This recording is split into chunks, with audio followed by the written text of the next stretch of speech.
Hi, my name is Joe Moskow. I'm chair of the Department of Orthopedic Surgery. My main location is at ION, the Institute of Orthopedics and Neurosciences in Roanoke, Virginia.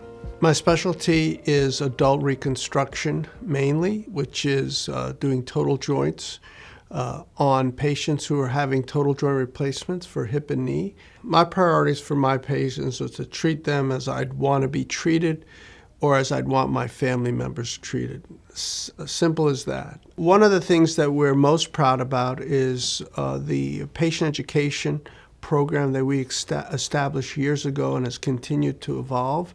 We now have virtual classes, and now we even have them pre-recorded and a website that people can constantly go back and learn and revisit it to know what they need to do to get ready for surgery, how to prepare their house, how to prepare themselves, how to exercise, how to eat before they come into the hospital, and then to sort of go step by step of what exactly is going to happen to them. What do I enjoy most about practicing medicine?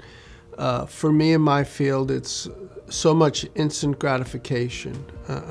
Being able to have a patient who's suffering and hurting with pain come into the hospital and wake up saying that that pain is gone.